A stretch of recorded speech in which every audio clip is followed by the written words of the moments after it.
Changing future, shattered dreams, end of times ain't what it seems. Hello friends, it's Sam Chaney reporting for Weaponized News. Today, November 26, 2025. Thank you for joining us on this Wednesday edition, Thanksgiving Eve.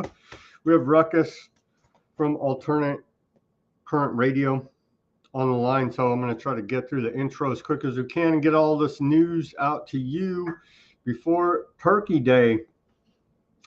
So there was a big shooting in Washington, D.C. Two National Guards shot dead. We got all that reporting by the alleged suspect is an Afghan national, allegedly here illegally after his visa expired.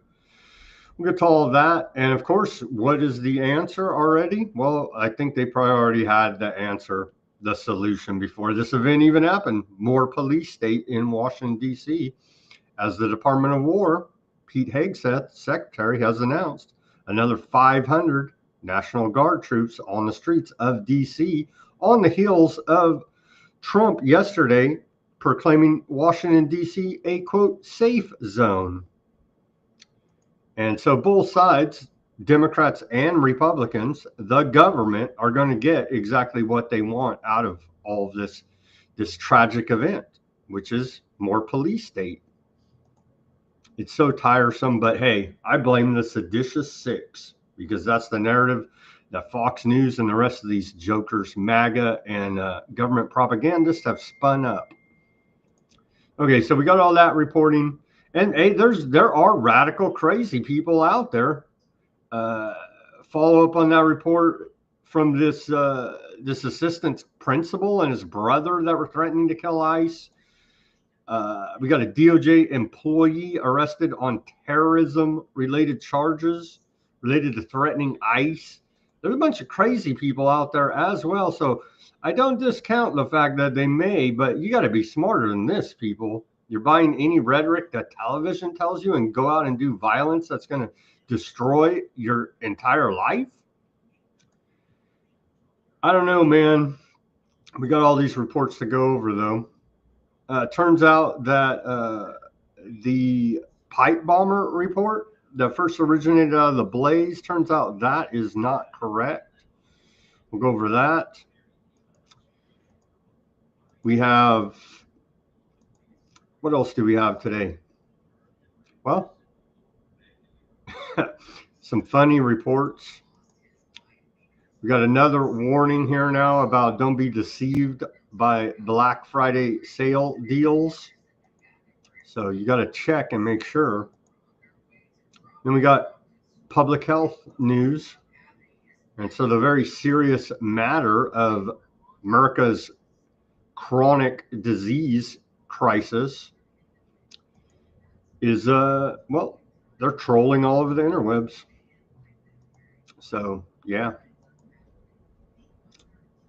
And then Maha quietly has, well, I guess not Maha, it's the EPA, allegedly under the same administration with the same agenda, has quietly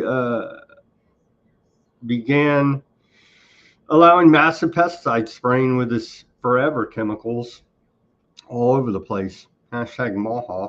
We have that report. Then we have geopolitical news. As usual, nobody seems to notice. Nobody seems to care. America has bombed Somalia for the 101st time this year under the Trump administration. Hashtag Nobel Peace Prize Trump. As rumors are circulating, there's going to be a massive ICE, Department of Homeland Security, presence and enforcement effort in Little Somalia over there in Minnesota. So we're hitting them from every angle here now. Those damn Somalis. A lot of other geopolitical news. We still haven't heard much out of Russia. Their reply to this peace proposal that's on the table out there now. Russia's been pretty quiet about it. So we're still waiting for more formalization and an official meeting to sign the documents and stop shooting people. Tucker Carlson describes Netanyahu as Western civilization's main enemy in a new clip out here now. And so that's very disturbing and antiseptic of old Tucker, stirring the pot as a good mockingbird would do. And just more reporting on the genocide that continues there in Gaza. Okay, quickly, let's blast through this day's in history. On this day of November 26 in the year 1716, a lion is tamed and exhibited for the first time in the United States by Captain Arthur Savage at his home in Boston, Massachusetts. Imagine that, going up to dude's house and he has a tamed lion there. 1716 on this day. I'm sure Ruckus will appreciate this one. In 1791, on this day, we saw the first U.S. cabinet meeting held at George Washington's home in Philadelphia, Pennsylvania. Secretary of State Thomas Jefferson, Secretary of Treasury Alexander Hamilton, Secretary of War Henry Knox, and Attorney General Edmund Rudolph attended. And here's the image created here. George Washington and his cabinet at the first official U.S. cabinet meeting. And they're looking very Freemason-ish here now in this artist's depiction with the hidden hand there. With the hidden hand. Isn't that nice? Washington and his cabinet, with two of them with the famous Freemason hidden hand. Oh, man. In 1842, on this day, the University of Notre Dame is founded. In 1861, on this day, West Virginia is created as a result of a dispute over slavery with Virginia. And so, in 1861, a new state was formed called West Virginia on this day. And they're attempting to do the same thing here in California, New California State Movement. And they're modeling it after this West Virginia new state created on this day in 1861. In 1865, on this day, Alice in Wonderland by Lewis Carroll is published in America. In 1867, a refrigerated railroad car was patented by J.B. Sutherland of Detroit, a key step in the history of long-distance transportation of perishable goods. Indeed. Indeed. In 1922, on this day, English archaeologist Howard Carter opens Tutankhamun's nearly intact tomb in Egypt. Quite an archaeological discovery. Also in 1922, on this day, the first successful Telecolor movie titled The Toll of the Sea premieres in New York City. In 1940, on this day, Nazi Germany began walling off the Aardvark ghetto in Warsaw. In 1948, on this day, the first Polaroid camera, the Land Camera Model 95, sells for $89.75 in Boston. Went on sale on this day, 1948. 1968, on this day, O.J. Simpson won the Heisman Trophy as running back for Southern California, USC, University of Southern California. The next year, well, everybody was happy about O.J.'s Heisman Trophy win. In 1969, Lottery for Selective Service Draftees bill is signed into law by then President Richard Nixon. In 1976, on this day, Anarchy in the UK was released by the Sex Pistols. In 1983, on this day, 26 million pounds worth of gold, diamonds, and cash is stolen from the Brinks-Mat warehouse at Heathrow Airport in London. It is recognized as one of the greatest robberies in history. And then in 2023, just 2 short years ago,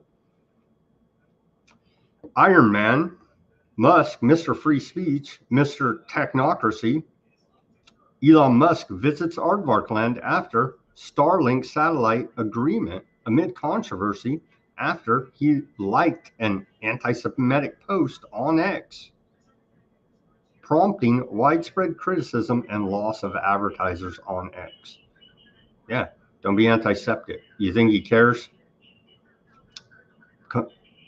Complicity in genocide? Anybody? Profiteering off of genocide? Elon Musk, our great free speech savior and hero, who isn't? And then on this day in our civil liberties history, in 1963, Lyndon Baines Johnson, quote, "What the hell's the presidency for?" Preparing for his first address to Congress and the people of the United States following the assassination of President John F. Kennedy, President Lyndon Johnson told a group of advisors on this day that he was thinking of making the late President John F. Kennedy's Civil Rights Bill his top priority. Several cautious advisors counseled him against it because Congress might not approve it, which could damage his status. LBJ thought for a moment and then said, "What the hell's the presidency for?" on this day, 1963.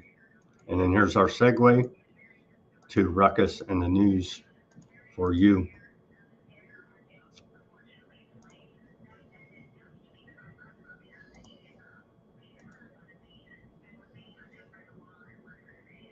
States right now with ICE, who are also wearing uniforms and wearing masks, and so there's, you don't know, people walking around with uniforms in an American city. There are some Americans that might object to that, and so apparently this shooting has happened.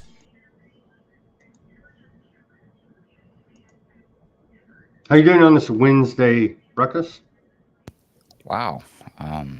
Man, I'm all right. The news is pretty terrible, though, as usual.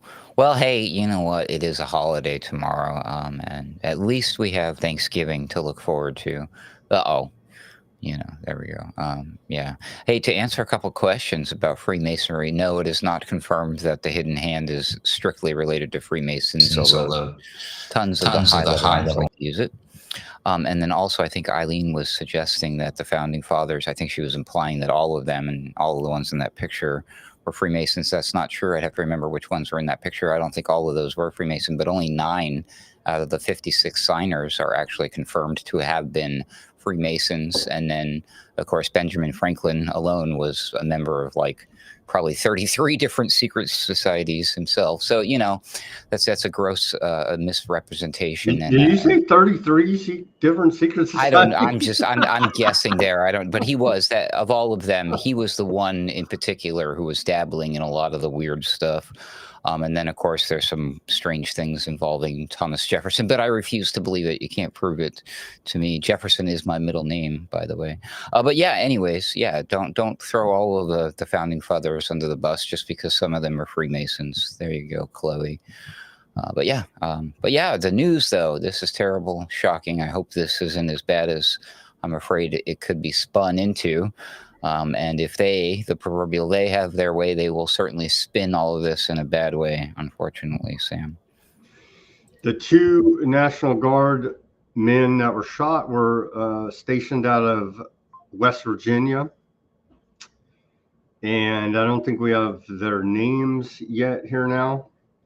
Trump's response to this He said the animal that shot the 2 National Guardsmen with both being critically wounded and now in 2 separate hospitals is also severely wounded, but regardless, will pay a very steep price. God bless our great National Guard and all of our military and law enforcement. These are truly great people.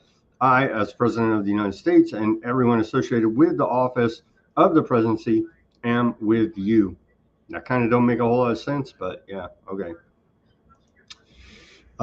More reporting on it.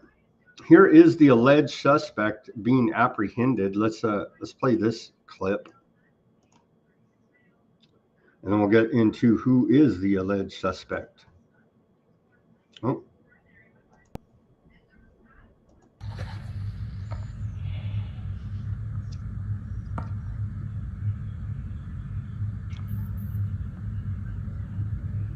No audio here, as you can. It's a cell phone video of alleged suspect being apprehended there in Washington, D.C. So not really a whole lot of action going on there. Here is the press conference. There was like already like 7 guys on top of him, but then all the other guys around him like, man, we want to get our hands in here too. Can we help? Like, I don't think it's necessary, dudes. But hey, as we have come to learn, it's always a lone gunman, right? And so they've already declared it's essentially a lone gunman before any investigation, anything. And I believe them because I trust the government, and it's always just a lone gunman here now. Let's hear from the Washington, D.C. Press conference here. These jokers, they're so good at their job that the feds have to federalize the D.C. police. How any of these jokers even have a job is beyond me. But yet here we are with martial law de facto in D.C. and a police state. Sure, so I can start out. Again, Chief Carroll from MPD. So both the individuals, the Guard members, they are in critical condition in a local hospital at this time being treated. At this point, we have no other suspects. We have reviewed video from the area. It appears, like I said, to be a lone gunman that raised a firearm and ambushed these members of the National Guard, and he was quickly taken into custody by other National Guard. It's a lone gunman. He even said it. It was a lone gunman. Well, thank you. Thank you, Mr. Flat Top Loser from DC cop, man. So, but wait a minute. So this person, alleged shooter or whatever, murdered this person in cold blood, and then the army, the fellow army, military / law enforcement officers did what to that person? They arrested him and detained. Are you telling me, Sam, that they didn't just drop a bomb on top of his head while he was floating around in a boat in the middle of nowhere in international waters? What's going on? I'm so confused. Isn't that well, aren't we supposed to be like Lethal Weapon? Weren't they all supposed to pull out their guns and shoot that guy in justice? Why didn't we just execute people? Oh, wait a minute. We have some sort of justice system and they have to go through a trial. Weird how that works.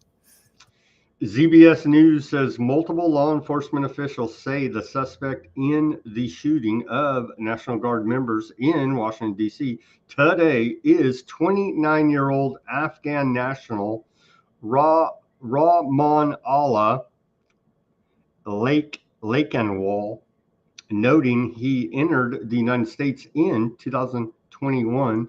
And now let's hear from the War Channel, Fox News, and I guess this is the official spin narrative. They say that he entered under the Biden administration's program, Operation Allies Welcome, and overstayed his visa. We've seen a difference in Washington, D.C. Wait, Crime sorry. is down. Hold on, significantly.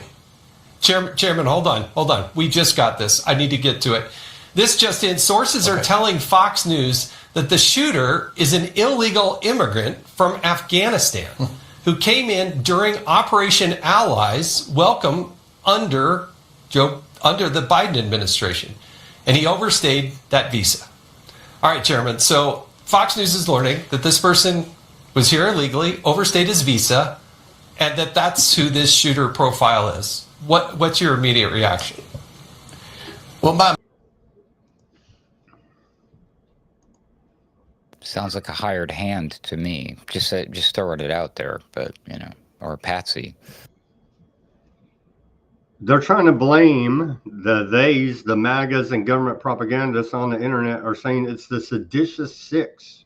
It's their fault for putting out those videos we've been covering this week, saying to the troops, don't follow illegal orders. And they're saying somehow that message to troops provoked this Afghan national who overstayed his visa to shoot National Guard in DC. That's a spin narrative that MAGA wants people to believe somehow, some way this is all ties together. Well, how many boosters do you have to have?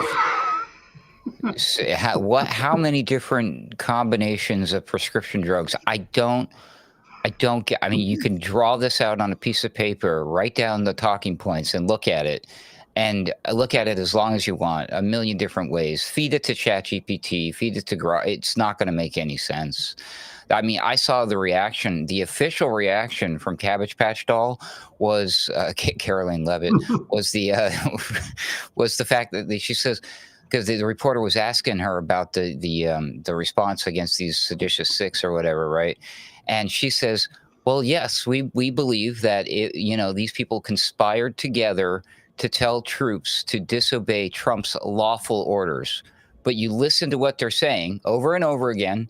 They keep saying unlawful orders, and I'm like thinking maybe they just heard the wrong thing or something. But no, they're literally they're trying to gaslight everybody into saying that these people are talking about lawful orders, even though they're saying unlawful orders. Don't listen to what they're freaking saying. Listen to what we're saying. Like, what? Like, dude, come on. And then now this, because if anyone was going to act, don't you think it was going to be somebody inside the military, not some random dude who's an illegal against a member of the military? None of this makes any sense whatsoever. But the illegal alien spin is definitely an important one, because we do need to do something about that. And since magically, mysteriously, they haven't all been deported yet, although that's very odd to me because I thought we were on top of that. We probably better track who they are, where they are. It's interesting to me that they already know all these things. That is, when he came into the country, how he was in here, how they probably know to the day and to the time when his visa expired and that he overextended it. I'm sure they've been looking for him this entire time to encourage him to get that fixed, right? So, I mean, he didn't just fall through the cracks, did he? If so, then there's going to have to be a solution from Palantir and technocracy, of course. The usual suspects. Anything for public safety, Ruckus. Here's Senator. Is there a genetically modified jabby we can take that might solve the problem? Maybe. I would sign up for that. Delivered autonomously through a weaponized drone. Here's Senator Slotkin, one of the infamous Seditious Six, and they're all playing into it. You see, it's the Democrats, it's the Republicans, it's the government playing a game on us, and at the end of it, we lose more freedom is the problem here. And National Guardsmen lose their lives. And so there's levels to this. Big psyops, real people die. It's hard to get people to wrap their mind around. Are you saying it's all fake? No. But that's where you go when you start saying, well, this is a false flag psyop. And they're like, well, you say everything's fake. No, there's levels to this. It's sophisticated. Look at these videos coming out of places like Chicago. It makes me incredibly nervous that we're about to see people in law enforcement, people in uniform military get nervous, get stressed, shoot at American civilians. It is a very, very stressful situation for these law enforcement and for the communities on the ground. So it was basically a warning to say, like, if you're asked to do something, particularly against.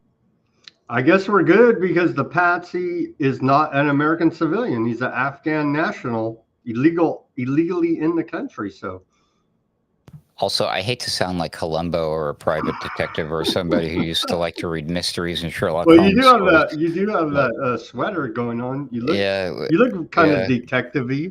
We don't know anything about what happened yet. I mean, this is just all fairly brand new. For all we know, this could be personal. Maybe the National Guardsman ran into him in line at Dunkin' Donuts and told him that the guy's wife was fat and ugly. I mean, you seriously have no clue. Maybe they know each other. maybe they're related. Maybe this is, we know absolutely nothing, but we do know that clearly they want everyone to react on this emotionally, make a bunch of assumptions. There's probably going to be a bunch of stuff to muddy the waters, some conspiracy theories. I would be surprised if somebody out there is suggesting that this was all staged. There was a drill and this wasn't even a shooter. It was just a shoplifter. And then, you know, this picture is from ZBS from 1998. It's fake. And it's just going to be some random dude on Twitter, and you click on his about section and it says his account was created in India. Although he says he was a MAGA pro-influencer guy and went through 53 name changes or something like that. You know how it works. More from Fox News. They're implying Fox News, and I saw a bunch of out there in the quote alternative media saying that well, here's the clip. They're implying the CIA is trying to foment an insurrection within the military, is what the Seditious 6 is all about. Let's watch this report from the War Channel, Fox News. What should happen to the Seditious 6? Well, they should be held accountable under the law and under the Uniform Code of Military Justice for a seditious conspiracy against the United States of America. This is completely open and shut, straightforward. What is the motivation? Why would 6 members of Congress, selecting specifically for individuals with a CIA or military background, record a carefully written, carefully produced, slickly edited video messaging directly to members of our clandestine services and our armed forces, telling them to disobey orders from their superiors, telling them that they should individually determine whether an order is legal or illegal and defy it. Individuals who are exercising life and death power. The CIA engages in covert missions all over the world involving life and death decisions. The armed forces launches life-taking missions time and time again. They carry weapons. They control drones. They control missiles. They work on nuclear submarines. For what purpose would you ever deliver this message? As you said, it's to create a color revolution. It is the CIA playbook for trying to foment insurrection from within the military and within the CIA. Look, we saw after Charlie Kirk was assassinated, Jesse, members of the armed forces openly celebrating his murder. So think about that for a second. You have people in the armed forces, and it can be a tiny, tiny percentage, but who celebrated the assassination of Charlie Kirk, and then now they're getting a message from Kelly and from other members of Congress saying, defy your commanders. Rise up and defy your superiors. That kind of language will get people killed. It endangers our national security. It is dangerously radicalizing. And it has all of the evidence of willfulness and intent. And when they go on TV and they say, well, we can't name what order is illegal, that proves the point. It was never about the law. It was breaking down the chain of command. The Democrat Party is openly engaged every day in trying to tear down democracy, whether it be judges who are binding the president with unlawful orders, releasing violent criminals back onto the street, trying to cement and protect the illegal alien invasion of America, and now fomenting rebellion inside of the ranks of our armed forces. Wow. Well, that's pretty radicalizing by old Stephen Miller to the MAGA base, wouldn't you say, Rucker? Well, that guy is a piece of work, but nothing he said matched anything. They had the freaking Talk about video Orwellian, right? playing next to him, and it was like brain disconnecting in real time here. What is happening? And it's like, who believes this crap? I mean, I guess just low information voters, pure MAGA. Are there MAGA supporters left? I can't find this hard to believe. This is all part of this weird Q stuff, bro. I mean, Trump's been posting weird Q stuff lately, right? So I think this is an implication that we need some sort of we need this type of talking point going on if we're going to start taking down. This is wild, man. I don't know. It's to me, it's like taking any part of what our justice system, our government currently, our constitution. You could have a bunch of people get together, and they could do one of these slick produced things where they're all talking, and, you know, and they're all saying the same thing at the same time, and it's all like, you, as a defender of the United States Constitution, must protect free speech. And they just keep saying that.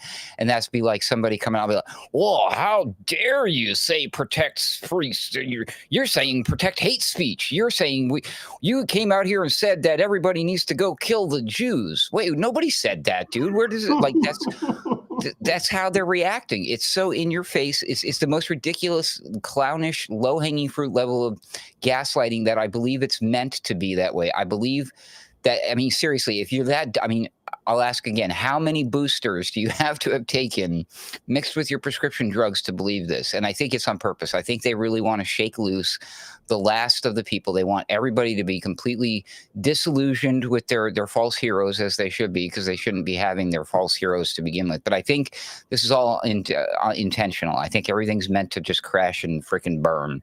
And there are people who have plans, contentions, it's a continuancy of governance and all sorts of things running in the background that we don't even have a clue about. They're ready to swoop in with a solution and order ab chaos, as it were. That's a neat term. I wonder if anyone's heard that before. Order out of chaos. That's right. So that's what they're going to be pushing forward soon. Of course, I always thought that would involve aliens, but no, it involves Stephen Miller gaslighting the American public. Freaking crazy, man. I want my money back. This movie sucks, Sam. It does involve illegal aliens. Ignore the panicans and trust in President Trump.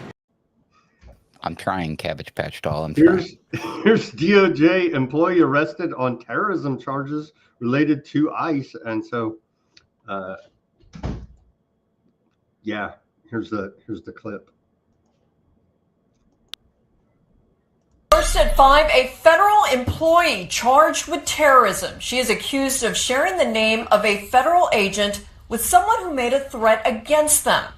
Thank you for joining us at 5. I'm Christine Galvan. Javi is off today. We learned of Karen De Leon's arrest just within the last 20 minutes. The Cameron County DA's office says she revealed the agent's name on a social media live stream. The stream was part of a federal law enforcement operation in June. Another man reportedly made a death threat toward one of the agents in the live stream. That is who she allegedly gave the agent's name to. The DA's office says De Leon is an employee at the United States Attorney's Office in Brownsville. She is charged with terrorism and tampering with evidence.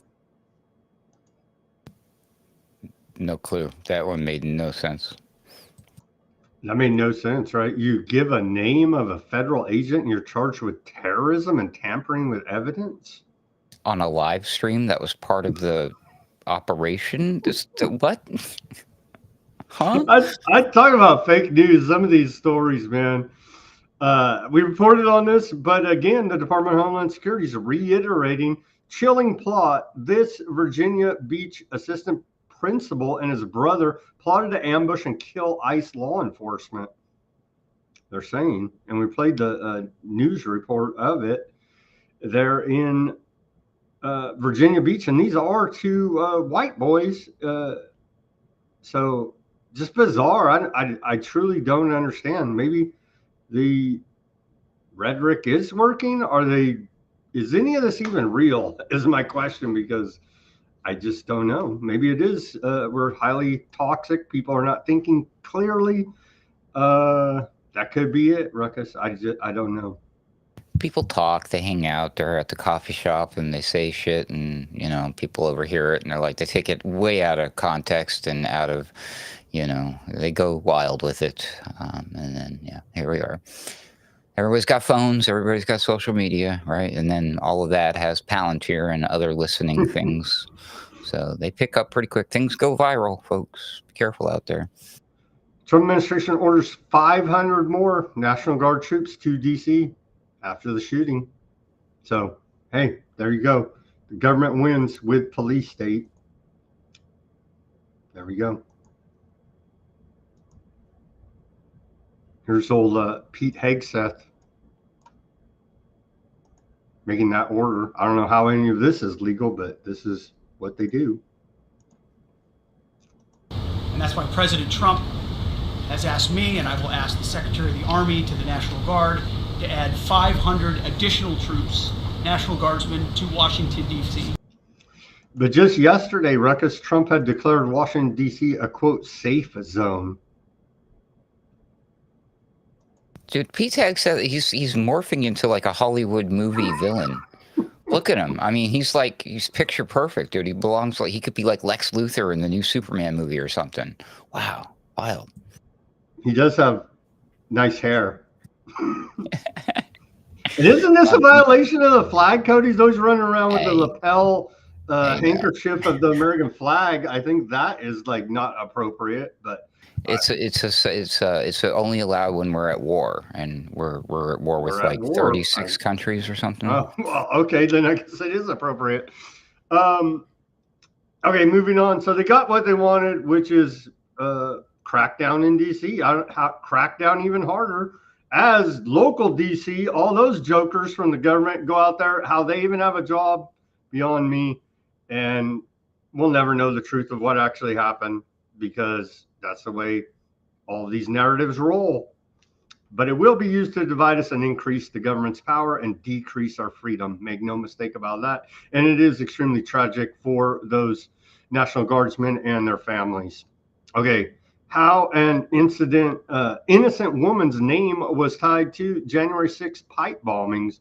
And so it was originally reported by the Blaze that they knew who was that pipe bomber on January 6th, and turns out that report was not accurate. A federal security officer linked to a thwarted January 6th, pipe bombing attack cleared her name by providing an alibi. And so it turns out all of that was fake news as well. And so we still don't know who was the masked J6 pipe bomber that put pipe bombs at the Democrat and Republican offices there. Wow. And some of the most of the alternative media and some of the conservative media went hard and did like deep dive reports and dug up all this information about that lady and her past and everything. And I'm like, oh, wait, it wasn't her? Holy crap. How many of these people are going to have to walk that back? Will they walk it back? Was this done on purpose? Was this leaked as a fake story to discredit the so-called quote-unquote alternative media? Like they need any help discrediting. They're doing a fine enough job themselves. But yeah, that's wild. That's shocking and sad to hear for that lady. If indeed her alibi holds up. Has anyone checked her alibi? I don't know. Maybe she's lying. That's it's coming from ZBS News, and well, we can trust them. And the Office of the Director of National Intelligence. So definitely can trust that office. Who's in charge of the national intelligence around here?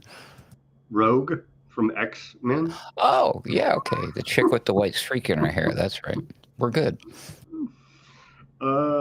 Yeah, so it wasn't, they're saying it's not the accused. So great. I'm going to ask the obvious question then who the F was it? Can we get to the bottom of this like anytime soon? Are we ever? Probably not. Probably an illegal alien, I would say. It was Epstein. I knew it. An FBI spokesperson and representative for Blaze News didn't respond to requests for comment from ZBS after all this, if their story's been debunked thoroughly. That it's just simply not cricket mode enabled, everybody. That's right. It's just simply not the correct person there. Some good news here: if you're American and you pay your taxes, then you can get a season pass for national parks and federal recreation lands at the price of $80. If you're not a U.S. citizen, tax-paying slave, then for non-residents, it's going to cost you $250 for an annual pass to national parks and federal recreation lands there. So the benefits of being a citizen, Ruckus. I feel so privileged. Why we have to pay to go on public land? Well, that's a whole nother story.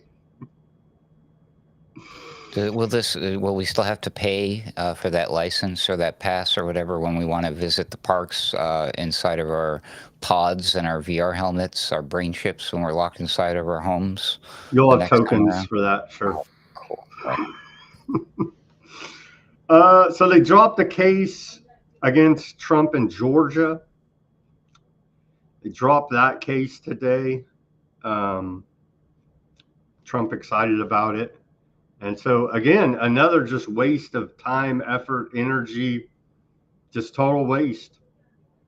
It's not hard to get these cases dismissed if it was anyone on the planet other than Donald Trump, and then of course the Democrats on the other side who are like, seriously, I mean, all of these things were fake and blown out of proportion, and we all knew it. And I like what you said, because it was something I've been saying from as it was happening. I was just like, this is just to make this guy look like the underdog, because everybody wants the underdog to win. It was all a show, and everybody fell for it. Everybody fell for it. It's all right. We've never seen any attack. We got to give it to the system, because we've never seen anyone attacked as hard and as long as they did Donald Trump. And so then that naturally, plus the ear piercing was pretty damn convincing, very convincing for some people. I was on the fence for a minute there too. I was like, how lucky is this guy? Oh no, he's not lucky. Never mind. All right. way before that, just the fact, like, at that point in time, all kind of dirt, they're pumping Q, and a lot of Q was true, what they're putting out there, at least with all the wrongdoings of all these government peoples, Hillary. And so everybody, I remember at that time, everybody's like, well, anybody but Hillary, right? And so if the whole system's attacking Trump, then he must be good, and then running the Russia deal there. And so it was all a giant op. It was all a giant op to convince us that Trump is the underdog, the good guy, looking out for little Joe Blow, you and me. And turns out he's an actor. It's all fake. And they knew exactly what they were doing to put him in our good graces as the underdog. Which, of course, means not good things for us, because if they went through that much effort to make damn sure that everybody and their mother and their grandmother were going to vote for this guy and get him in power, why did they try so hard to make sure that, why did it have to be him? Well, you know what I mean? Like, they were guaranteed, like, so this was planned. This was so planned. And I'm just like, wow, so that means he's got something. If you think it's been wild so far, just you wait. That's all I gotta say. It's something bad's gonna happen ultimately. If you don't think they plan their conspiracies in 5, 10, 20, 30, 40, 50, 100-year increments, then you're mistaken, because this is a long-term conspiracy for one world government agenda. And so they're thinking in very, very generationally, they're thinking, and we're thinking day to day about illegal aliens from Afghanistan. See the difference? We have a major gap here, a major gap. And they have, as part of their conspiracy, unlimited funding and unlimited time, and the ability to put out any narrative they want, whether true or fake, and have the large majority out there believe it. So we're at an extreme disadvantage. That's why everyone needs to do their own research instead of jumping to conclusions. Don't go out and mug your Afghan refugee neighbor because this happened. You know what I mean? Like I said, we literally know nothing. It's just whatever they're telling us from Fox News and ZBS. Like, we can trust them. You know what I mean? But that's the narrative they're crafting here. Well, you know how they got the story wrong about the pipe bomb chick? What if they got this wrong about this guy? Oh, sorry, guys. He's not Afghan at all. It turns out he was Venezuelan. No, I'm just kidding. And scream free Palestine when he was doing he was serving Hamas. That's right. Yeah, and he was a double spy for Iran and China. And Venezuela. And was smuggling. Plus, he was an anti-vaxxer, and he watched Weaponized News. Yes. And he was smuggling fentanyl the whole time as well. Appeals court, according to a report out of Politico, appeals court upholds $1 million penalty against Trump in lawsuit against Hillary Clinton. The judges ruled that the president's arguments were indeed frivolous. And so they say, oh, lawfare, lawfare. But Trump's doing the same thing. Trump's doing the same thing. Okay. And so, yeah, they're all running lawfare against each other with frivolous lawsuits and just wasting everybody's time and energy and spinning people around in their Q riddles. It's an abuse of our justice system. If they want to do that more and do the bombing and killing children and innocent civilians and fishermen less, that's fine by me. True there. Okay, MTG. So Mamdani's in, MTG's out, and then now she's being questioned for resigning before her term's up. And this is her reply to those criticisms. She says, so your support is telling me to stay in there until I'm murdered and keep fighting the broken system that can't be fixed. That's not support. That's cruel. Instead of listening to me tell all of you that it's broken far beyond repair, more than you know, you throw rocks. Again, run for Congress yourself. Stop keyboarding. That's a reply to Cernovich here, government propagandist by a government worker, Congresswoman, MTG. And so now I'm a big Mamdani guy because Trump shook his hand and they're both New York liberals. Ruckus. What the heck is happening? It's like it's pod people everywhere. Like they pod personed RFK Jr. I think they pod personed Trump at some point. They clearly pod personed MTG. MTG was the most starry-eyed, diehard MAGA. She was MAGA. She was like, yes, we can do these things. We're gonna. What is happening? She's like, everybody's 180. Everybody is 180 from whoever they were pretending to be 5 years ago. Yeah, I could probably just run down the list. It's just absolutely mind-blowing. My head is spinning. What is going on, dude? Did they flip a switch? Is this CERN? I'm going to blame CERN for this one, Sam. I'm just going to stick with that one. We're all democratic socialists now, according to Trump. Why not? Sure. I mean, last time around, I was a crazy conspiracy theorist, conservative, Republican, Trump-supporting, anti-vaxxer, hates science, whatever, flat earther. Fill in the blank, dude. I've been throwing all the names, dude. It's just it changes every 4 years, and I'm getting tired of it. You're just in general bad. Okay, but don't you fear, Ruckus, because there's a new savior on the horizon for us.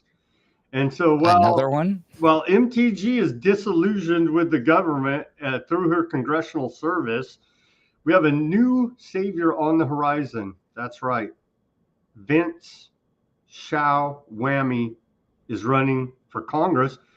You may even be able to vote for him in the 31st district of Texas. Let's see this report.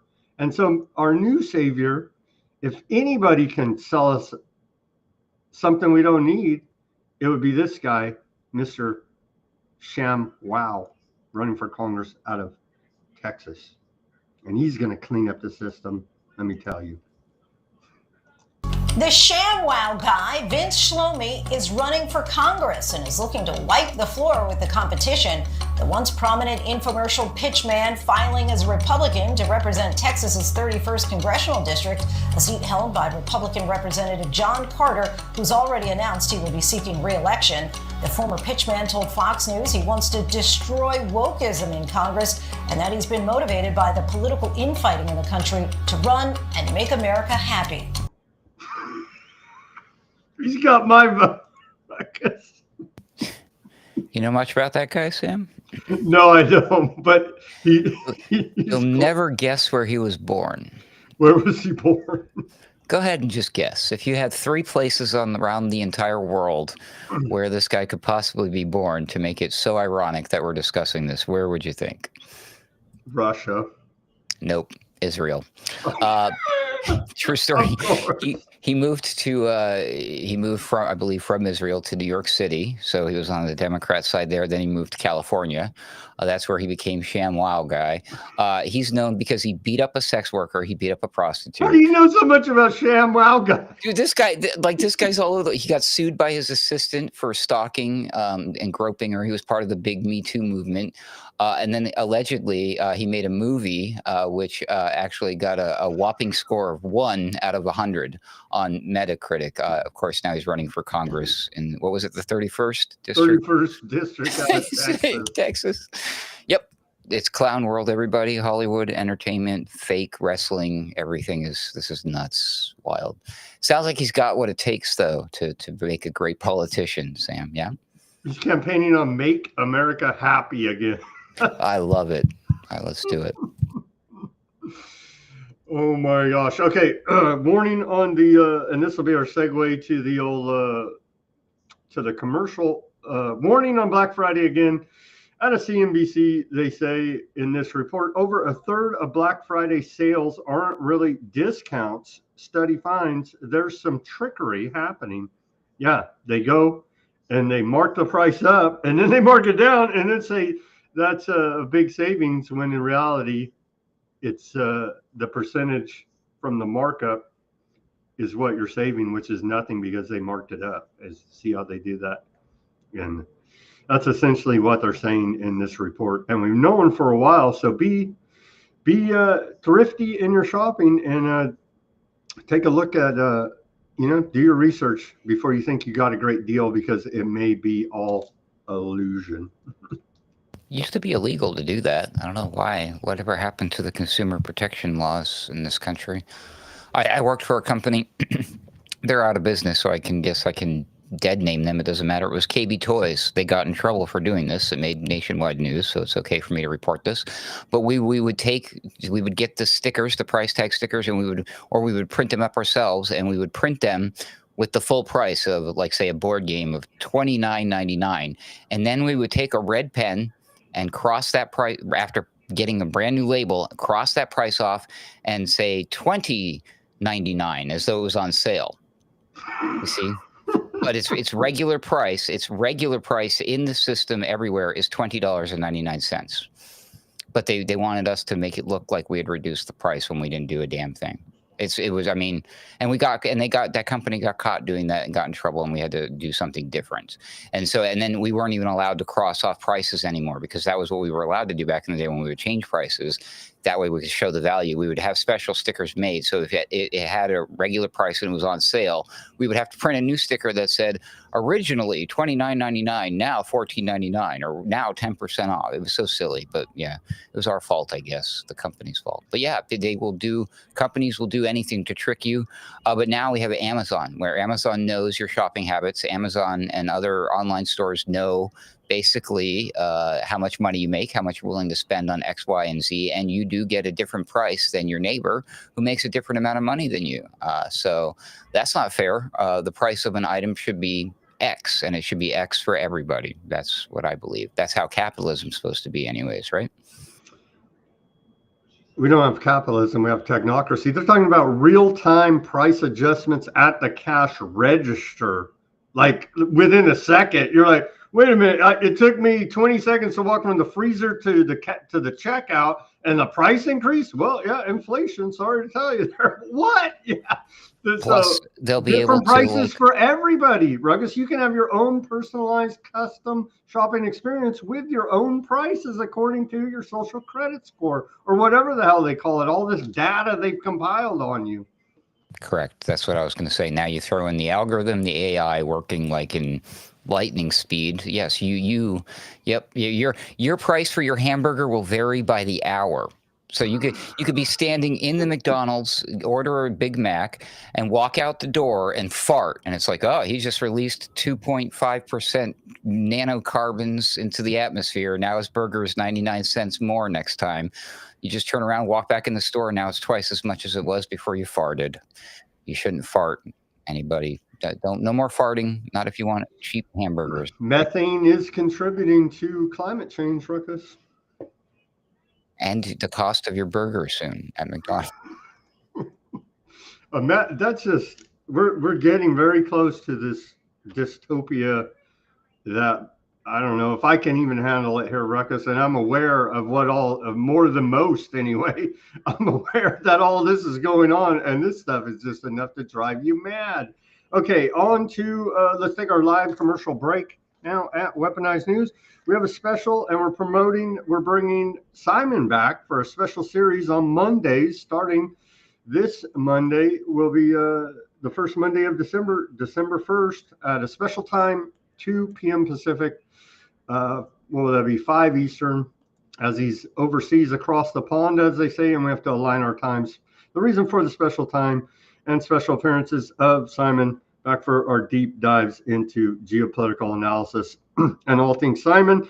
And we rolled out 3 new shirts for you here now, and this is per Simon. We have I'm going to give you the discounts here. And I didn't mark up the price, okay, just to let you know. And it's not even really that big of a deal, but we understand it's to support the independent reporting and analysis that we do here at Weaponized News. Here are 3 shirts now created for per Simon's request. The first one here, the classic Weaponized News blue aardvark cartoon there with Weaponized News logo on the back. This one,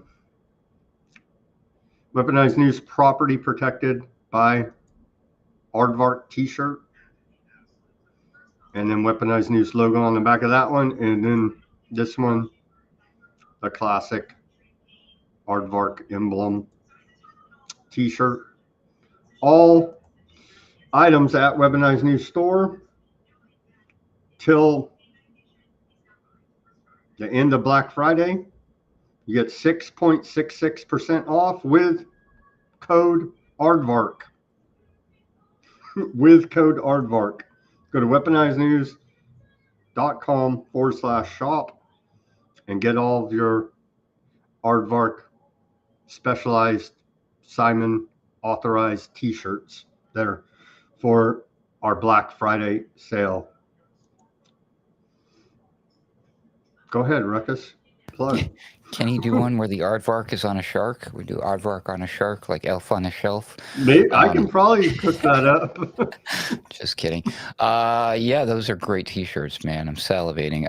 Head on over to Alternate Current Radio to check out some of my stuff, plus my friends and colleagues over there. We've got the Boiler Room over there, Mystical American Patriot Society, Sunday Wire, Midweek Wire, Roundabout Ruckus, Odd Man Out podcast, you name it. Well, I guess that's all you're going to find over there pretty much.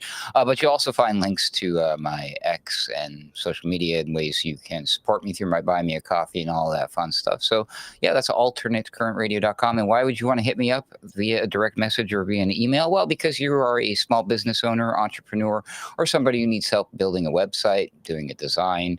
Maybe you'd like to open up a t-shirt store like Sam's got, but you don't know where to start. Hit me up. I can point you in the right direction. I do business and consulting and stuff like that for y'all. So yeah, hit me up. Thanks, Sam. That's a good pitch. At AC_wordslinger right there on the X. And you can contact me at Weaponized News on the X. And again, it's A aardvark, so 2 A's, AARDVARK, code for 6.66% off this Black Friday. All right, with that, welcome back to the second half of Weaponized News on this Wednesday, November 26, 2025 edition. Ruckus is joining me to wrap it up here now before Turkey Day. Well, what do we make of this? They're rolling out a bunch of more suits at the Department of Public Health, the Health and Human Services Department. I'm not even going to go through and waste my time naming all these characters. Here they are. They named a bunch of more bureaucrats, essentially, and they're going to make America healthy again. They appointed these 5 of these characters. So 1, 2, 3, 4. I don't even know where the other one is. We know this guy is Peter Thiel's right-hand man, interim chief of the CDC, Taylor. And we know Bobby Kennedy Jr. and the rest of these jokers are newly appointed bureaucrats to the health bureau there in Washington, D.C. And so they're pushing here now. They're pushing. Well, let's go back. And I love to see the professionalism when people's lives are at risk here from our politicians, Ruckus. Let's take a look here now. Governor Gavin Newsom says, well, Bobby Kennedy Jr. spreads conspiracies. California will stick to the science. And they're talking about the changing of wording on the CDC website that says that the miracles may, in fact, cause autism, leaving it more open-ended than a hard and fast no. And so, but here in California, we trust the science, right? According to Newsom. And so the rapid response HHS official account replied to Newsom with, do you stick to science when you arrested people for sitting on the beach? If everybody can remember that great public health achievement by Governor Gavin Newsom that saved everyone in California from the bats. And then this incident at the French Laundry, again, Gavin Newsom saved California. We just were too stupid to know it because he was sticking to the science and not following any of his guidelines for public health, which would be expected because he's above us, he's better than us, and has better hair than Pete Hegseth, dare I say, Ruckus. And so this is what they're doing, is trolling back and forth here on the interwebs, essentially, the Health and Human Services Department and the governor of California. And so it makes me feel very healthy seeing all this behavior on X. And they wonder why we don't trust the science or the government. Go figure.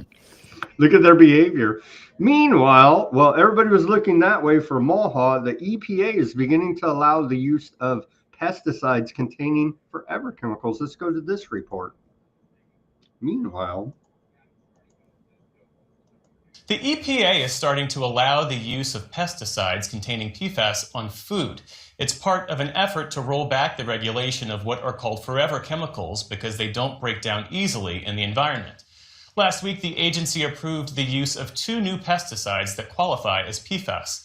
It means that farmers could spread them on crops like romaine lettuce, broccoli, and potatoes. The Washington Post is reporting that agency plans to approve 4 more pesticides. Not much is known about their long-term impact, but PFAS have been linked to certain cancers, birth defects, and other health problems. In a statement to the NewsHour today, the EPA said it will provide transparent, science-based information on how the chemicals are evaluated.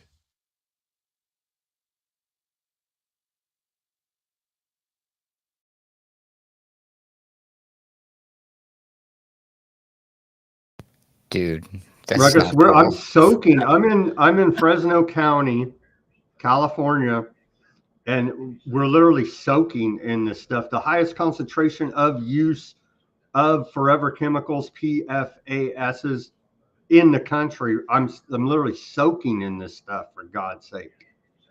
I'm shocked that they're willing to just spray it directly on the food. This is crazy. Like in the last 2 years of all my reporting on this, that they're like, this is a giant concern because it's coming from other places, and through the water table, and like runoff from factories and production and other things.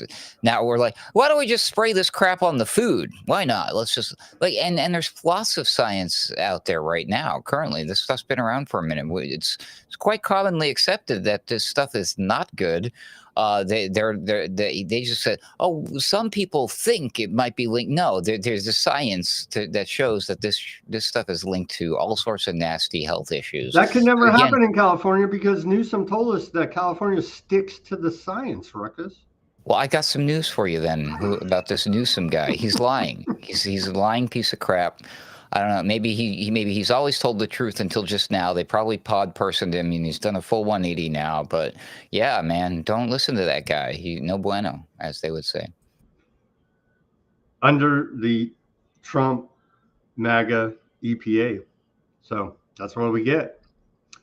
That's what we get, soaking in forever chemicals. Okay, moving on from there to the cartel that doesn't exist, but is a good excuse to go ahead and do a regime change in Venezuela.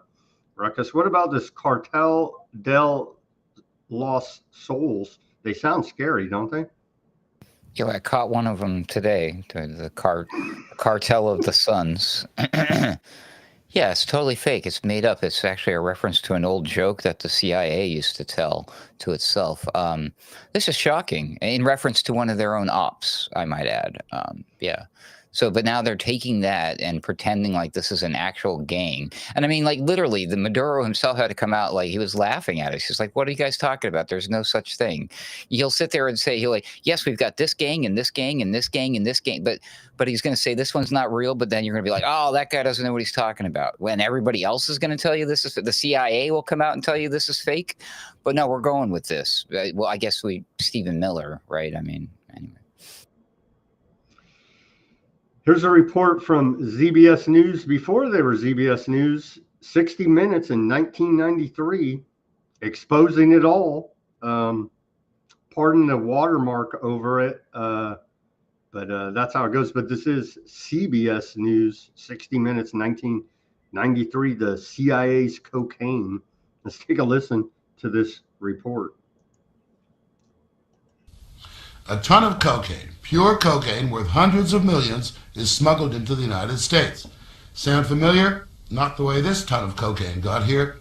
According to what the former head of the Drug Enforcement Administration told Mike Wallace, this drug shipment got here courtesy of what he calls drug trafficking by the CIA in partnership with the Venezuelan National Guard. While rumors of CIA involvement in drug trafficking have circulated for years, no one in the U.S. government has ever before publicly charged the CIA with this kind of wrongdoing. And it's not the kind of accusation anyone in government would make without thinking long and hard. Now, we understand what you're saying. A ton of cocaine was smuggled into the United States of America by the Venezuelan National Guard? Well, in cooperation with the CIA? That's exactly what appears to have happened. Until last month, Judge Robert Bonner was the head of the Drug Enforcement Administration, the DEA. And Judge Bonner explained to us that only the head of the DEA is authorized to approve the transportation of any illegal narcotics like cocaine into this country, even if the CIA is bringing it in. Let me put it this way, Mike.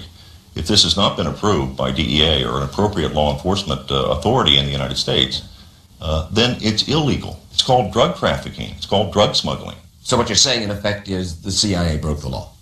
Simple as that.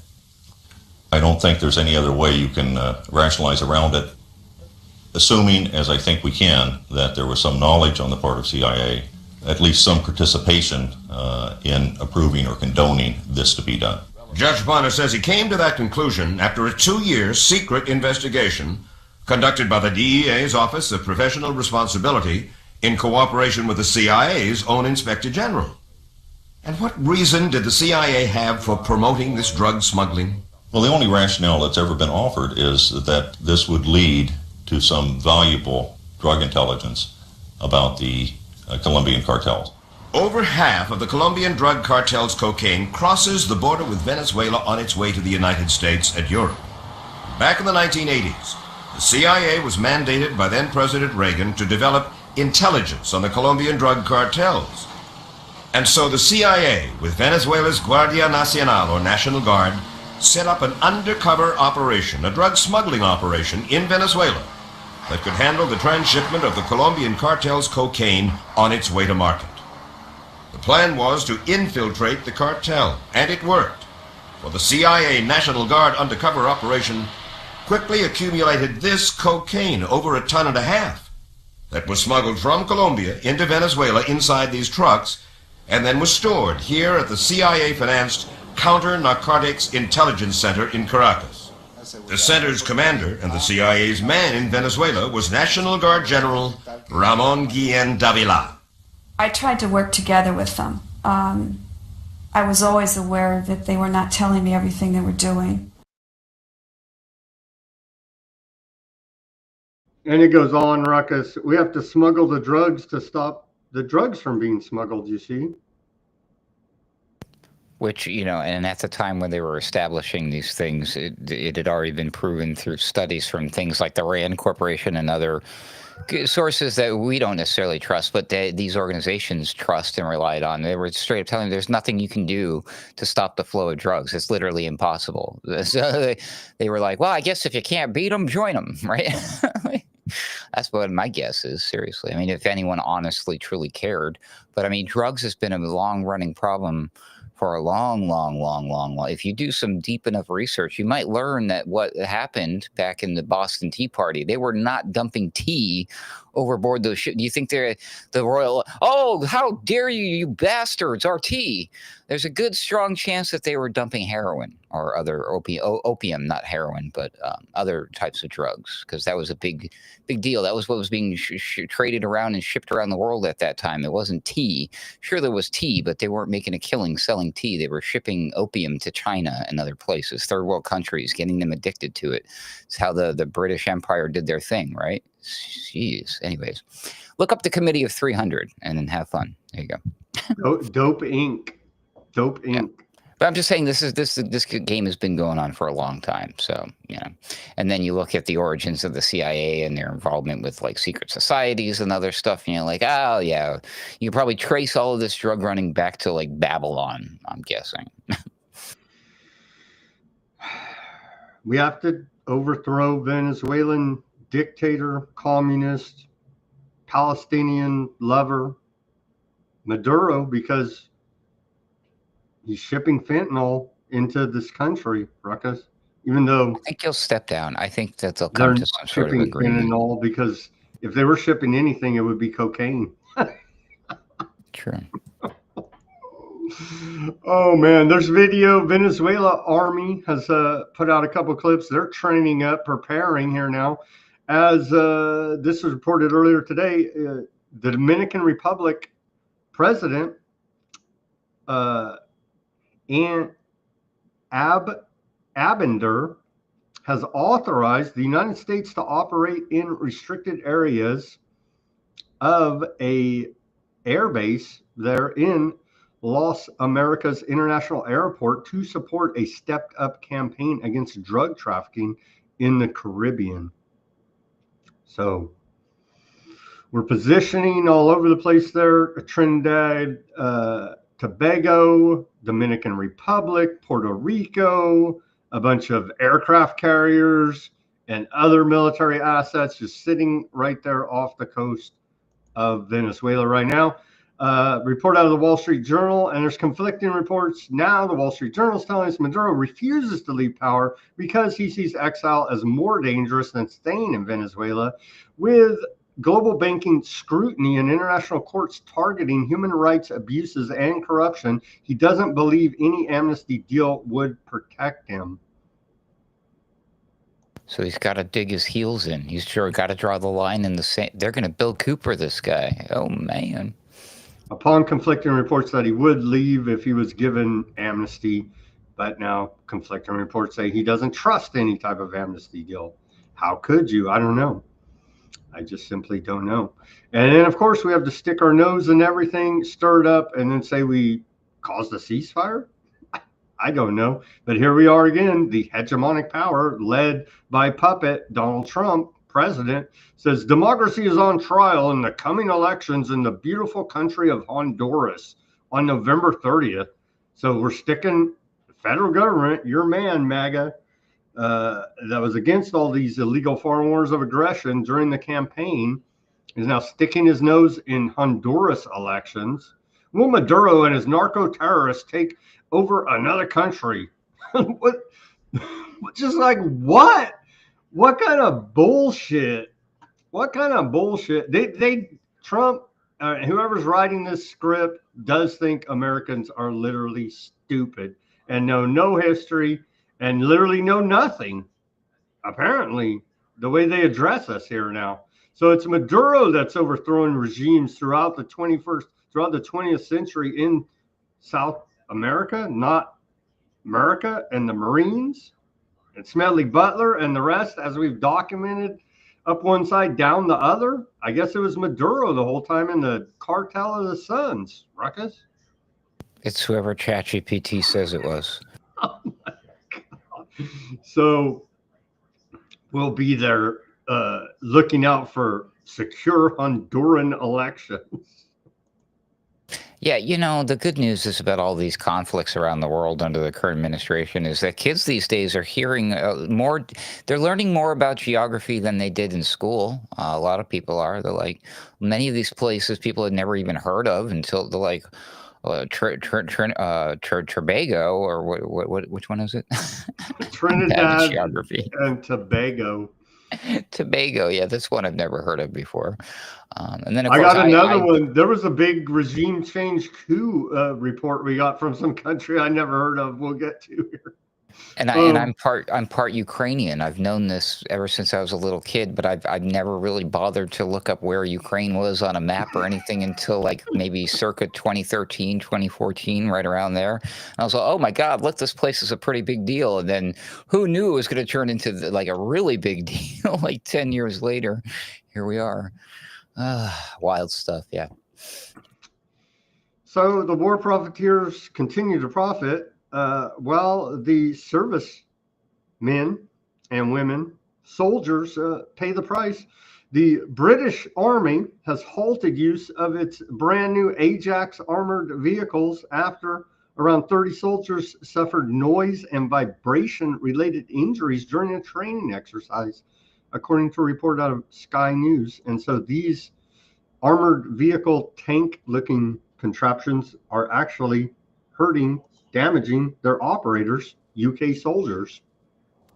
So another boondoggle by the military industrial complex. I know it's shocking that they wouldn't be giving the fighting men and women out there the top shelf equipment. So the vibrations were making them sick, or were they like literally shaking around inside the thing and hitting stuff? The way it's being described, do we have video report? I think we may have a short. Oh, here's a video report on it from Sky News. Let's take a listen about this Ajax faulty armored vehicle tank equipment out of the UK. Do better, big brother. I'm in South Wales to visit a factory that's building almost 600 of these. They are the Army's new armoured fighting vehicle. You can see here, it's got a gun. It can hunt targets up to 8 kilometres away, and that weapon is armed with bullets that can pierce through Russian armour, other forms of armour. Follow the path then. Hold on to that. Step. There. Yep. That's it. Then your other one down. Hold your body weight with your arms. Okay. Either side of you. Lower yourself down. Down here. Got it. So I'll hold on tight. Yeah. When we go over the... Do you want to do the knife edge? 100%. Yeah. Okay, so I'm on the Army's Ajax armoured fighting vehicle. It's years late, but it's now operational. There have been huge problems about noise and vibrations with soldiers getting injured with their hearing loss because of the sound this machine is making. There have been modifications, and now the Army says that it is ready and it is actually capable to be deployed on operations should the call come. This bit's called the knife edge. The capability they need to prove to show that this vehicle can operate in all sorts of terrain, including hilly terrain. We're not yet setting out precisely what capabilities we would deploy to Ukraine in the event of peace, largely because we don't know when that peace will come, and we keep our military units at a state of readiness and we rotate through them. But when we have the ability to deploy incredibly capable platforms like Ajax and the brilliant men and women trained to use it to its fullest effect, there's a clear opportunity for us to be able to enhance NATO's capabilities along the eastern flank and any coalition of the willing deployment potentially in the future. Well, I guess it's been fixed. Not really so much. It was too loud, everybody. It was too loud. Hey, buddy, could you turn that tank down? I'm trying to sleep.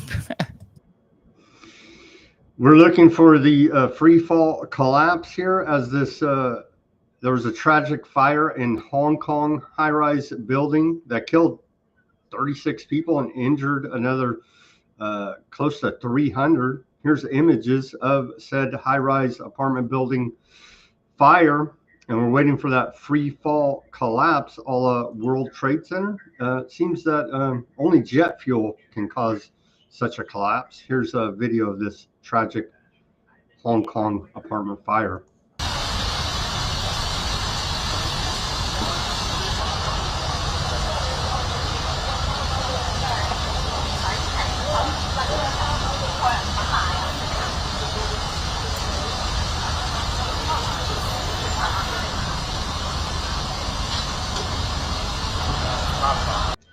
Did you notice a collapse there? As we know, fire causes steel beams to collapse.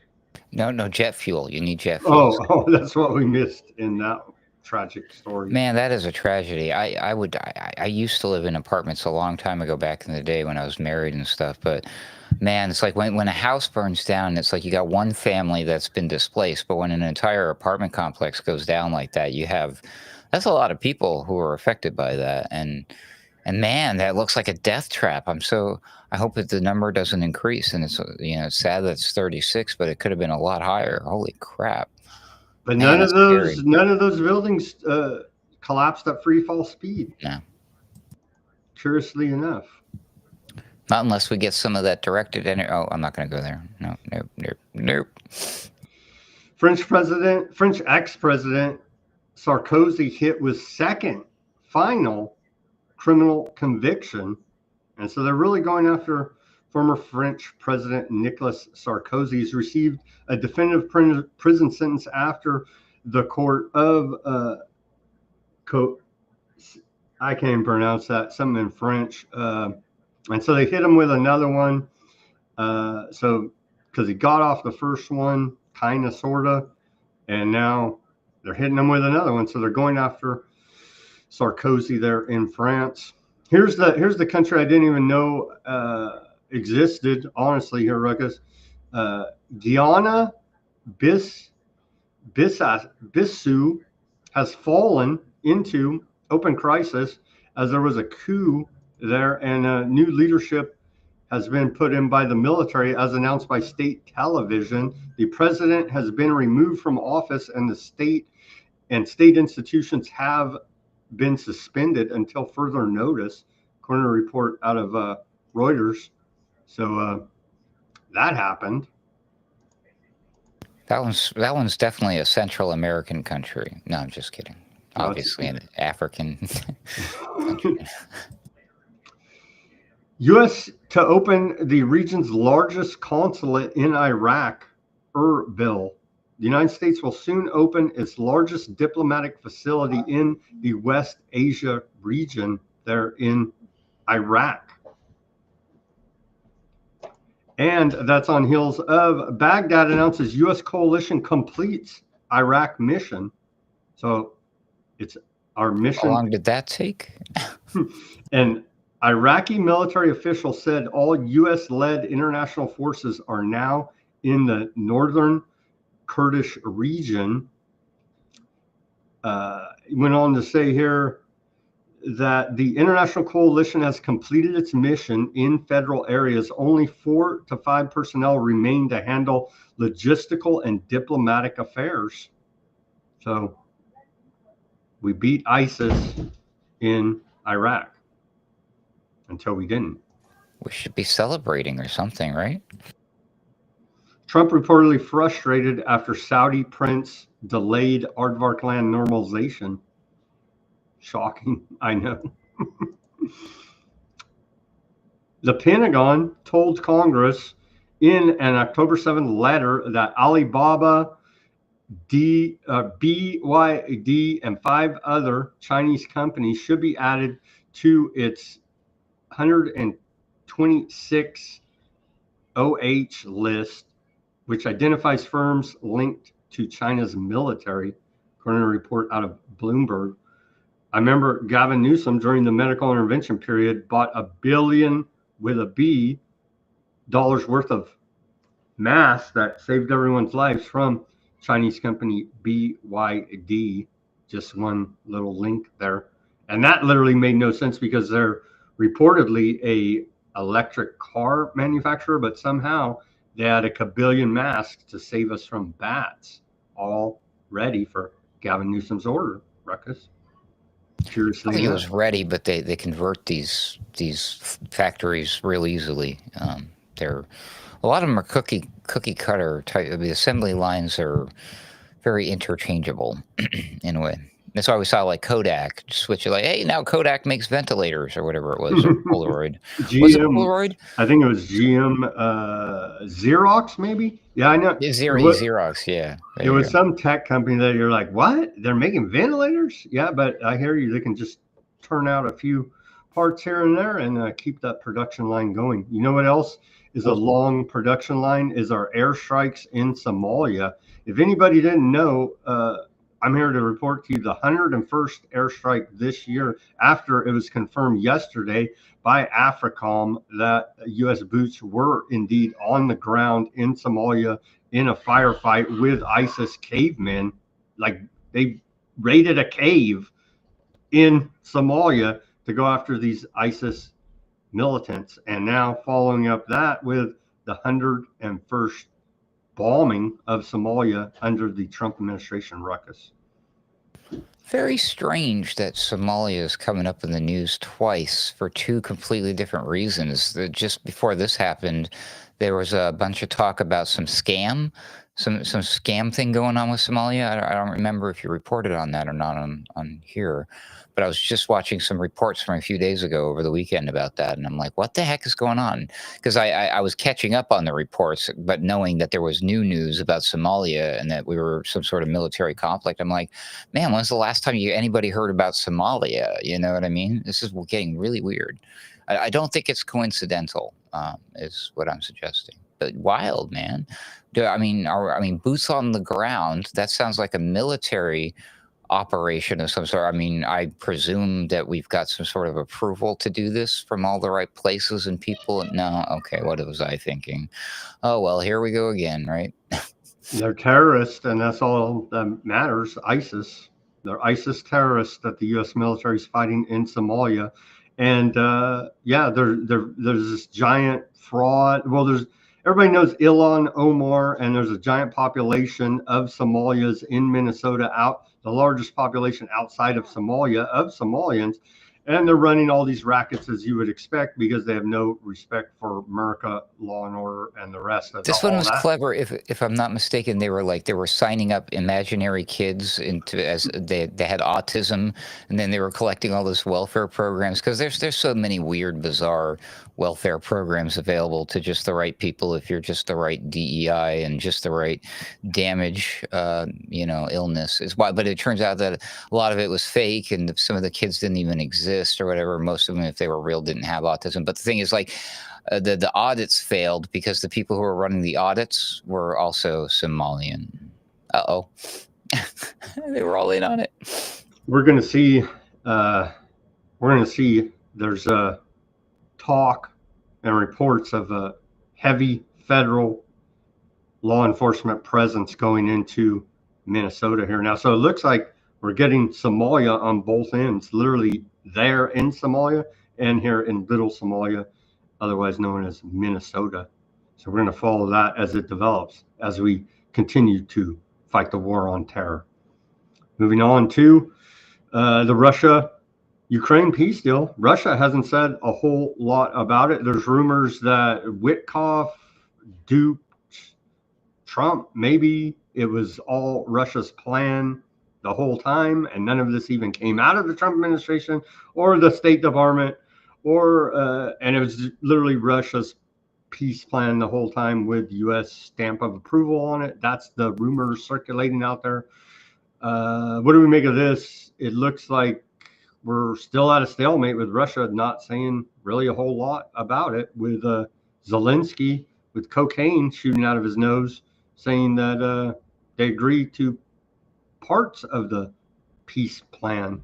And we're still waiting for Russia to really weigh in here now. Ruckus. I was trying so hard to get caught up on all of the developments with the Russia-Ukraine thing, but it kept changing So I gave up. I was like, I'm just going to wait till the dust settles. But my immediate instinct is like, okay, we're not getting any closer to peace, are we? And then I saw the video of the blow coming out of the guy's nose, and I was like, this is too perfect, dude. Oh, dude, when are they going to get rid of that guy? I think it's going to happen. I don't think it's going to happen this year, but I think it's going to happen in the next few months. I think. Well, part of the get removed. Part of the deal was to have new elections, and Russia said that they can't sign a deal with Zelensky as the head of state of Ukraine because they don't recognize him as a legitimately democratically elected president. And so that's I think something's going to happen to him is what I'm saying. Well, that's Russia has said that if we could sign it, but it don't make any difference because Zelensky is not the democratically elected president for Ukraine. So that is kind of a thing out there as well. But yeah, we're still waiting, and it's the same routine. We see. We hope everybody gets their hopes up. We're gonna have a peace deal right now. We just elect Trump. 24 hours later, all he has to do is call Putin, and Putin stops giving orders to shoot people, and it's all peace and kumbayas. And turns out not so much. And Russia really don't give a damn what Trump has to say about any of this, actually. And they're ready to fight the next 100 years, it seems, with U.S. sanctioning anybody that could potentially be fueling the war machine out of Moscow while we're backhandedly buying resources from Moscow. Okay, that's how it works. So, yeah, we're waiting here now to see if they can get it together finally to stop the senseless killing there in Ukraine. Okay, on to the final section of the show. Here, Ruckus, let's hear from Christian Zionist Speaker of the House, Mike Johnson, who's he's gushing over his meeting earlier in the year with our shadow president, Bibi Netanyahu. Let's take a listen to this and try not to throw up before Thanksgiving. Today, MBS was here. Yes.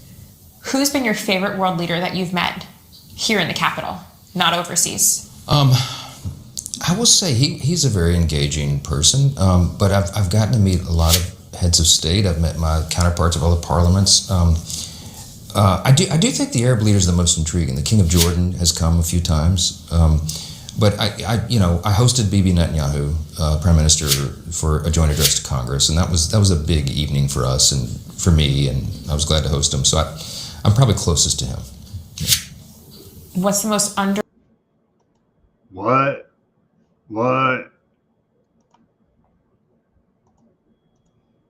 There's more, and then here's the segue to Tucker Carlson describing Netanyahu as Western civilization's main enemy on a big CIA show. So they're all like CIA, and so they're spinning this. Was he on Sean Ryan's show? Mm-hmm. This is that clip is. So Mockingbird criticizing aardvarks, and we just want kumbaya from Trump.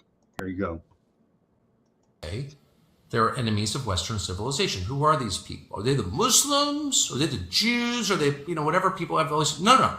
They're not the Muslims. They're not the Jews. They're not the blacks. They're not whatever group you're blaming. They're any individual who doesn't acknowledge the human soul. Period. That the rights begin and end with the individual, not the group. Therefore, an attack on Western civilization looks like this. It's tribalism. It's identity politics. It's DEI. It's whatever. It's Zionism. It's any belief system that begins with the understanding that one group is morally superior to other groups. We don't think in terms of groups as Christians or Westerners. We think in terms of the individual. It's literally that simple. And the reason it's important to say this out loud is because there are so many interests vying for the mantle of defender of Western civilization. What does it mean to defend the West? I'm a Western, Netanyahu, I'm a defender of Western civilization. No, you're its enemy. Of course. You're literally its main enemy. Why? Because I don't like you. It has nothing to do with that. The reason that Netanyahu is an enemy of Western civilization is because he believes and has said out loud that we're fighting these people because of how they were born, because of their inherent evil. We don't believe in that. We believe every person is inherently flawed, but salvageable, because God made every person. Why are the Nazis bad? The Nazis are bad because for that exact same reason. And so if you want to defend the West, you defend a single proposition, and everything emanates from that proposition. The individual has rights, which were given to him by God. Period. And so I don't necessarily disagree with Tucker in that clip, but then if everything he's saying there is agreeable and accurate, then what does that say about Speaker of the House Mike Johnson when his greatest foreign visitor is Bibi Netanyahu, the main enemy of Western civilization?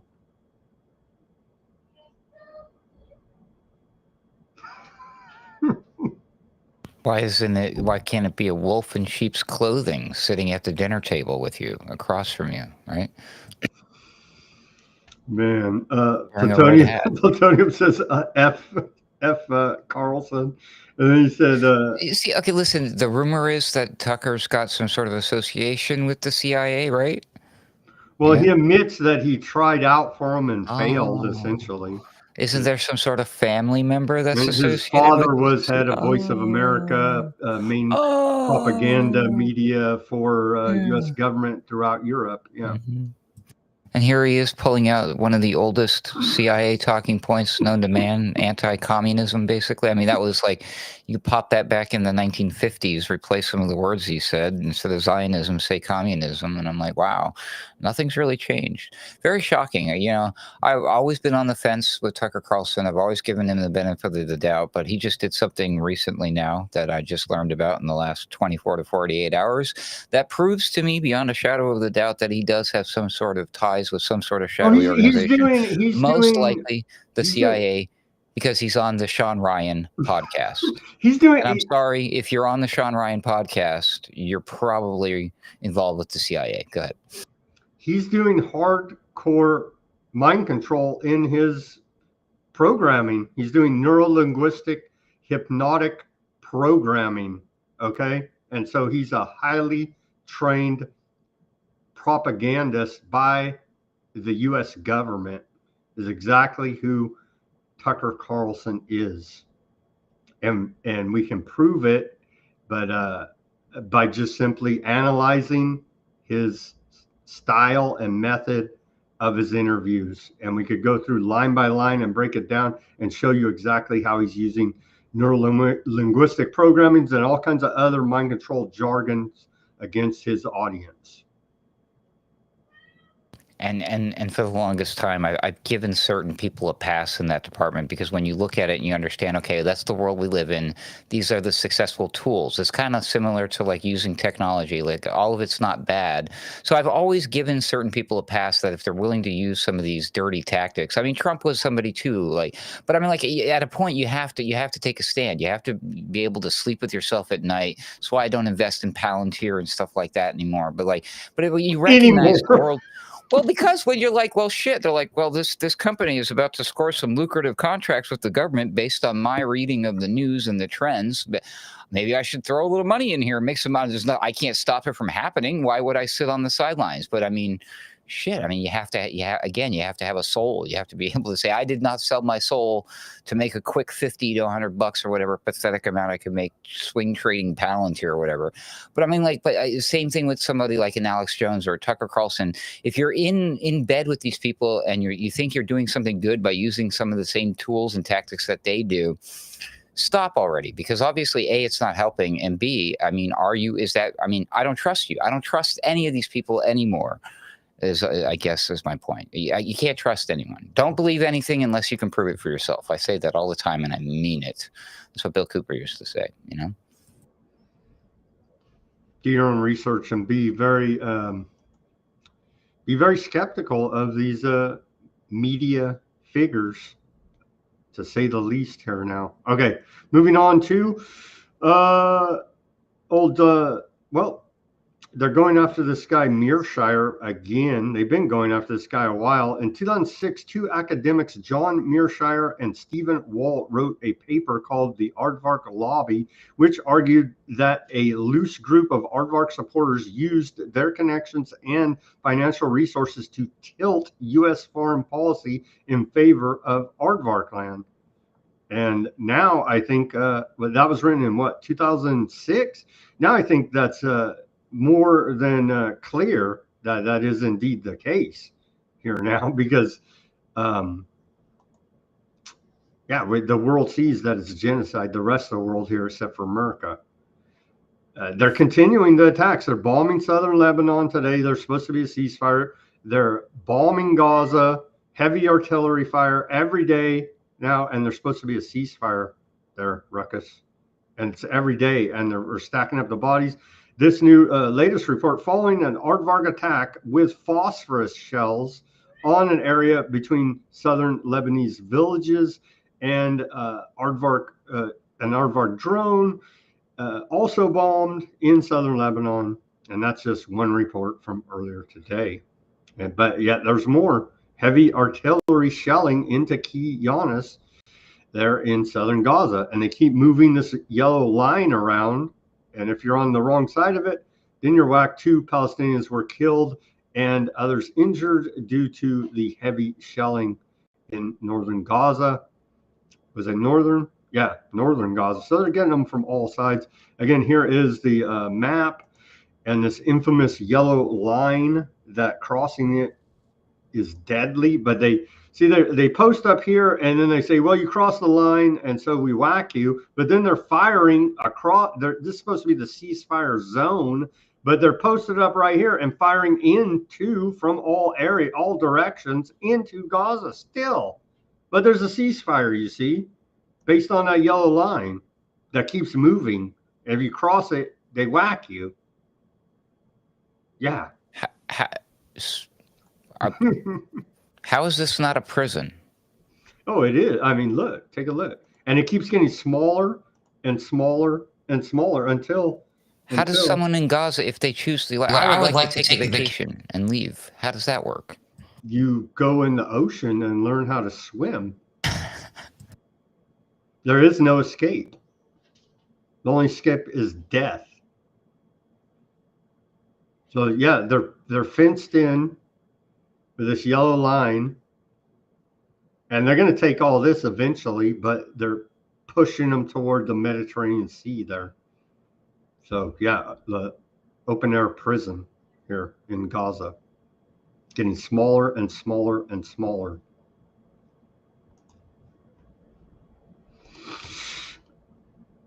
More here on Americans. Who cares? Who cares if Americans are over there being mistreated by the aardvarks? U.S. senators urge action for Palestinian American teen beaten and held in aardvark detention for over 8 months. Maryland Senator Chris Van Hollen is urging the Trump administration to intervene in the case of a 16-year-old Palestinian American from Florida who was detained by aardvark forces during a pre-dawn raid on his family's home in the occupied West Bank earlier in the year in February. Muhammad, well, his first name Muhammad, so probably not going to get any help. Ziar Ilbrahim has reportedly been beaten while in aardvark land custody and has experienced significant weight loss.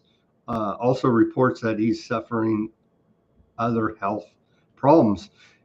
Van Hollen criticized the lack of action from the United States government. Quoting him now, he said, again, this is Maryland Senator Van Hollen said, "This is an American kid. So you would think the United States government would be doing everything possible to secure his release, but they're not.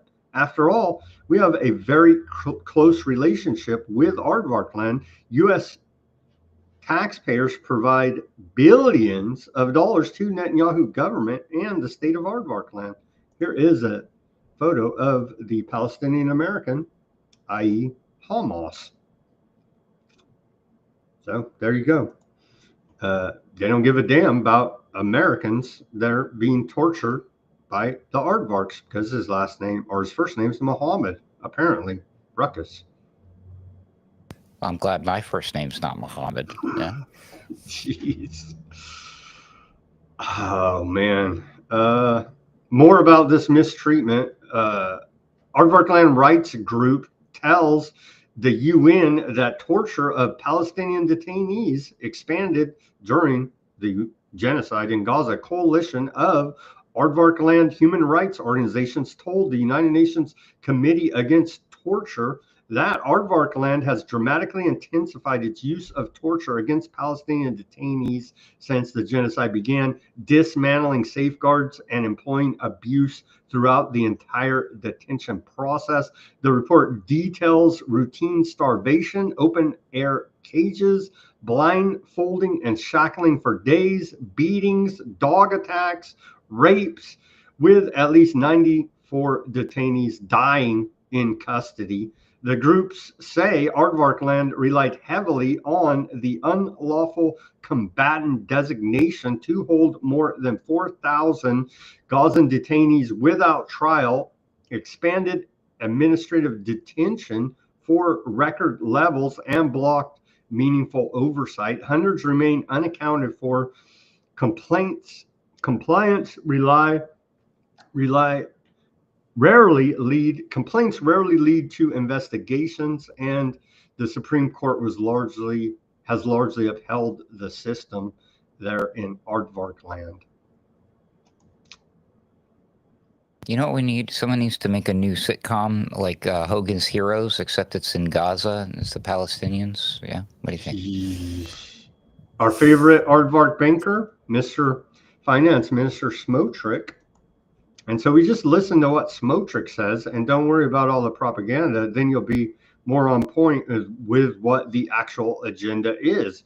And so Mr. Smotrich here, the cartoon villain, said, I find it hard to imagine Hamas voluntarily giving up its weapons or doing so under a multinational force. And if Trump manages to bring back the hostages in his own way and even achieve the dismantling of Hamas, it would be a welcome achievement. But if that does not happen, the aardvark land army is prepared to impose full control over the Gaza Strip, especially since we are no longer constrained by the presence of living hostages.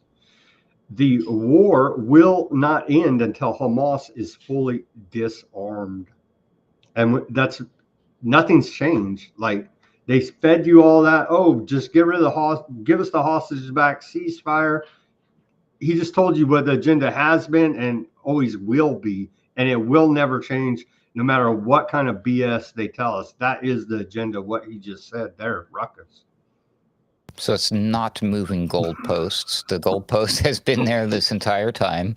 It's not budged an inch. It's everybody else dancing around it, making it look like it moved. It didn't move. That's funny. Also, did you notice the hand symbol he was doing there? Elon Musk would be proud.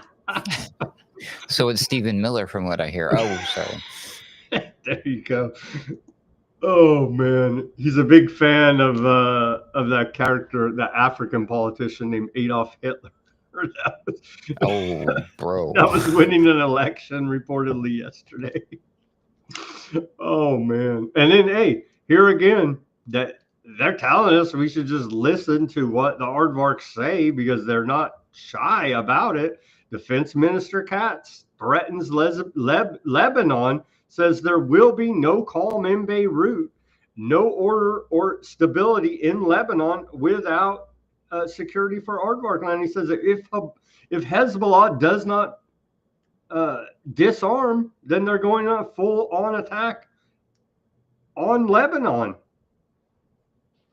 And what has Hezbollah been doing lately? They've been getting their faces blown off by cell phones and pagers that are somehow triggered by aardvarks to explode. Neat. They should probably stop doing that. So why are you hitting yourself? Right? And so there's a ceasefire, allegedly, that aardvark land doesn't honor in Lebanon and Gaza, and and two different cabinet members here now of the aardvark government has said that if the Hamas and Hezbollah do not disarm, which they will be terminated as soon as you hand over your armaments, then the war will continue. And so both sides, we're at a stalemate seemingly, because I don't see Hamas or Hezbollah turning in their armaments to the IDF anytime soon. What's next? Are they going to also require that all of the anti-Semitic conservative Americans who own firearms need to turn those in as well before the war is ended? This is wild. That may be coming. That may be coming. That's all we have on this Wednesday, Thanksgiving Eve edition, Ruckus. Any final thoughts before we wrap up this broadcast? Yeah, I'm just trying to think, because it is Thanksgiving tomorrow. Is there anything I could be thankful for? Well, I'm thankful for the opportunity to come on here with you on a semi-regular basis, Sam Chaney. So thank you for that opportunity. I'm thankful to the audience, both this program as well as the ones that I frequent with my colleagues over at Alternate Current Radio, including but not limited to the Boiler Room and Sunday Wire. Appreciate all of you folks. Very thankful for you all. I suppose this year, all things considered, I'm most thankful for the fact that I didn't vote. Thank you so much for having me, Sam. May God bless all of you out there, and I hope everyone has a nice Thanksgiving. I really, truly do. Good luck with that, by the way. I know things are rough. Thank you, Ruckus. We are thankful for having you on Weaponized News as a regular guest. I'm thankful for the audience out there, the support that we do get through all of the shadow banning and interwave chicanery going on. And so I'm thankful for our audience tuning in here now as we try to inform you about all of this insanity called the news and our current reality and sift our way through it here now. But I was listening to your Boiler Room show. When was it? Friday? And it seemed like the general consensus is that now Trump has lost his luster. MAGA's lost his luster, and his wisecracks and the trolling, they just don't hit like they used to anymore. And it's just, he's lost his whatever you call it, his star quality, and it feels like illustrated through MTG's announcement of resignation due to fearing for her life, essentially.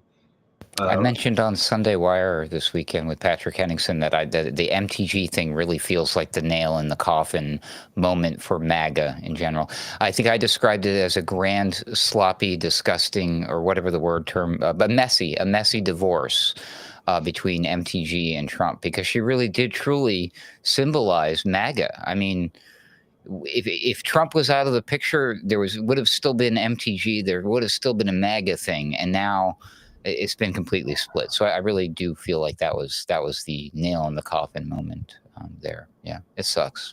Sorry for everybody, because I know how much. I mean, that was the last hope for a lot of people, and now I mean, what does that symbolize? That's not good, you know.